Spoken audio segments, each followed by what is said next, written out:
Get ready, folks, because Beauty and the Black is back. We are diving headfirst into episodes 11, 12, and 13.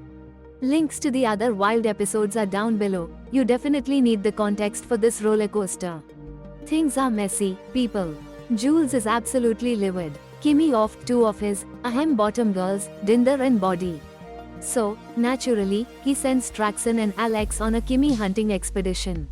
Meanwhile, Olivia suspects her super foxy man Tony of being a total backstabber. She hired him to bump off Horace and make it look like a robbery, but Tony's goons vanished. He's groveling, claiming undying love, but Olivia's like, honey, I'm gonna miss those sideways bangs, but you know too much. Snap. She calls in the boys, stuffs Tony in a bag, and, well, let's just say Tony's cleaning bill is a little steep.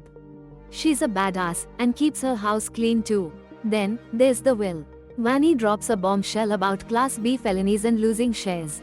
And just when you think it can't get crazier, Horace pulls a rabbit, or maybe an angel, out of his hat. He sends Jules a pic, and the hunt is on. Hold on to your hats, folks, because things are about to get wild. Jules is totally GOBS macked. Horace knows this guy, Angel, the alleged watch thief. Horace wants Angel now, so Jules, bless his cotton socks, has to hunt him down. Meanwhile, Traxon and Alex discover Rain's been hospital hopped.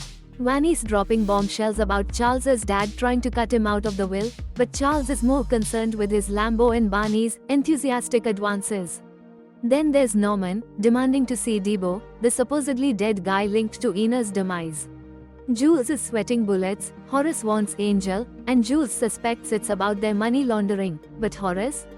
He's just after the immigrant details. And the cherry on top? Mallory's lawsuit is exploding. Lena's on the phone, panicking about the ever-growing list of plaintiffs. Whoa, hold on to your hats, folks. Mallory's dodging Lena like a greased piglet. Settlement talks? Nah, she's sending Lena straight to the legal sharks. Meanwhile, Traxon and Alex find Angel, gun in the car, busted. Angel's thinking jail time. Judge Harold's playing poker with Norman, claiming he didn't spill the beans to Horace, despite a serious threat. Norman's all, sure, buddy, have a drink, but then drops a, your daughter's in danger if you squeal, bombshell. Mallory's warning Roy, Lena's viral video is a disaster. But Roy's only thinking about giving Lena something viral. And as soon as Roy's gone, Calvin's flirting with Mallory. She's playing hard to get, but that underwear exchange? Yeah, she's secretly loving it. Jillian's back for more Calvin, but he's traded her in. She threatens to spill the tea about his wife and the bodyguard, but Calvin's not sweating it. Hold on to your hats, folks, because things are about to get wild. Angel's in a warehouse, certain he's a goner, when bam. Horace shows up. Turns out, it's a case of the old, robbed me, now you're gonna pay, routine. But Angel pulls out the big guns, the begging card. And he calls Horace, Zatty. Horace, Dramaking that he is, reveals he bought a house for Angel and Kimmy. But after the whole robbery thing, trust is thin. Then, he starts grilling Angel about Kimmy, wanting the full scoop. Meanwhile, Traxon and Alex are eavesdropping, but their hearing aids are apparently on vacation. Over at the office, Vanny's spilling the tea to Mallory about Lena. Oh, and Horace is pouring over that will like it's the winning lottery ticket. Mallory's got a chat with him. Calvin's watching, naturally. So, Mallory gives Vanny a hug. A very tight hug. Roy walks in, sees the hug, and boom. Accuses Vanny of sleeping with his wife. Vanny's protesting his innocence but gets fired on the spot. Mallory's like, don't sweat it. But the real kicker? Rain's checking up on Kimmy and, well, let's just say Kimmy's situation is interesting. Hold on to your hats, folks, because things are about to get wild. Roy Rain, fueled by baby powder and righteous indignation, threatens to pancake ass himself out of the hospital if Kimmy doesn't shape up. Kimmy, bless her chaotic heart, starts grilling Roy about Sylvie, only to reveal she knows his real identity. Roy's all, I'm the dominant one, but Kimmy's, I don't give a, attitude quickly changes the power dynamic. Bam! Kimmy clocks Roy, and then tosses him out the window. This new Kimmy? She plays hardball. Next, she's snooping around Big Bad D's place, overhearing Traxon and Alex spill the tea on Sylvie. They know about Kimmy's sis. Meanwhile, Horace, after a deep dive into Kimmy's life, asks Angel why he should keep him alive. Angel's response? A laundry list of, shall we say, enthusiastic offers. Horace, mesmerized by Angel's pretty face, decides against ending his life, leaving him utterly flabbergasted. Whoa! Cuffed Barney's spilling the tea, Roy's accusing him of a marital rendezvous. Barney's all, nausea at the sight of a badge, my friend. It's not me, but Charles, bless his skeptical heart, thinks Vanny's a climber, willing to sleep his way to the top. He's shooing Vanny out of the bedroom, the sounds of enthusiastic clapping from the living room adding insult to injury. Meanwhile, Kimmy's back at the motel, and Angel materializes, and bam! Jules bursts in, gun blazing, shooting the bed, just in case. Jules suspects Kimmy's hiding, grilling Angel about Horace. Angel, ever the smooth operator, claims a simple watch heist. Kimmy, finally emerging, wants outer there, but Angel warns of lurking danger. Then, ring ring, it's Rain, confessing murder. And just as things couldn't get crazier, Horace walks in. Whoa! Horace bursts into that hospital room, spilling the beans about his identity to Rain, but Rain's playing it cool, a total poker face about Kimmy. Horace gets desperate, resorting to some seriously questionable back alley tactics, ouch. Then, bam, dead battery. Kimmy's outer there, but Traxon's got eyes everywhere. Jules is furious, promising Kimmy a world of hurt. Meanwhile, Charles and Mallory are having a secret rendezvous, Jillian's practically doing a jig, thinking Calvin's about to get dumped. And at the club, new security. Angel's dodging questions about Kimmy, leaving everyone wondering where Body and Dinder are. Trouble brewing, folks. Whoa! Angel's jaw drops when he hears Salvo's dead, car theft gone wrong, apparently. But instead of calling it a day, Dustin's plotting to rob the rich guy. They know his address, see? Angel's like, hard pass, especially after a very steamy shower with his side piece. Meanwhile, Charles is escorting some random dude out while Vanny watches, seething. Vanny's tired of hiding their romance, wants to go public, if Charles commits. But Charles? He's a one eggplant kinda guy? Yeah, right. He still thinks Vanny cheated with Mallory, despite Vanny's vehement denials.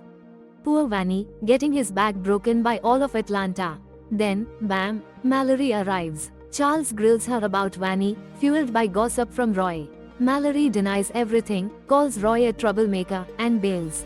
Charles is heartbroken. Elsewhere, Kimmy's trying to guilt-trip Traxon. Oh, the drama. Hold on to your hats, folks, because this is a wild ride. Traxon's got Kimmy, or so he thinks. He's giving her the no funny business speech, but Kimmy? She's not having it. Pepper spray to the face, a wheel grab, and bam. Total car wreck chaos. Kimmy's out, unscathed, and borrowing a car from a very surprised bystander. Traxon's stuck, the car's dangling precariously, but he escapes just in the nick of time. Meanwhile, Mallory's on a mission. Roy's secret side chick's identity must be revealed. Jules spills the hotel tea, and Mallory's off, leaving Jillian high and dry. Jules? He's got daughter's birthday blues amplified by Kimmy's unbelievable escape. It's a rollercoaster of betrayal, pepper spray, and stolen vehicles. Jay bless his cotton socks, has a wife and daughter who think he's a saint. Little do they know, he's a human trafficking fiend. Meanwhile, our pal Charles, fresh from his nefarious deeds, hits the strip club for some fun. Dustin, a repeat offender with a penchant for robbing rich guys, recognizes him. Bingo, he thinks. But Charles? He's not exactly into Dustin's advances. Get out of my face, you bottom-feeding thief. Rejected, Dustin shrugs, he's got Charles' address. Back at the club, chaos erupts. Angel spots Felicia, a resident gutter rat, about to push a drugged-up Sylvie, a mere 15 years old, onto the stage. Felicia thinks Angel's gonna get lucky, offering him Sylvie as a prize. Take her, sugar, she practically screams. But Angel steps in, rescuing Sylvie. He claims to be Kimmy's friend, making a dash to safety with the girl. Kimmy's phone goes straight to voicemail, so Angel hides Sylvie, promising to return. Hotel shenanigans. Our gal Mallory bumps into a superfan, a true believer, who's totally unfazed by those pesky cancer claims. Key to Roy's room? Check. Room trashed? Double check. Turns out Roy's taken a tumble, or a shove, from the balcony. Talk about a cliffhanger. Mallory, disappointed he's still breathing, refuses to call 911. Calvin's playing nurse now. Private hospital, hush-hush operation, keeping this whole mess out of the papers. Then, the phone call, Mallory spills the family drama to Jules, laying down the law about shares and overdoses. 1 minute she's a viper, the next, she's all smiles for the cameras. Faker than a lifetime supply of Oprah's favorite things. Meanwhile, Kimmy's snooping in Rain's room, no Rain, but Horace is there. And the big reveal, no Sylvie, no Jules' shady dealings, and Horace swears his brother is the mastermind. Hold on to your hats, folks, because this is a roller coaster. A jewel-encrusted strip club is the key to nailing Norman for a felony, if Kimmy plays ball. But wait, Kimmy's got a little secret, she's already a double homicide suspect. Horace, ever the supportive boss, vows protection. Then, bam, Kimmy confesses to pushing Roy out a window. But just as Horace starts to plan the next hit, Dr. Peter bursts in, Roy's alive, and it was an accident. Horace is less than thrilled. Next time, make sure they stay dead, he bellows, before turning his attention to the miraculously undead Roy.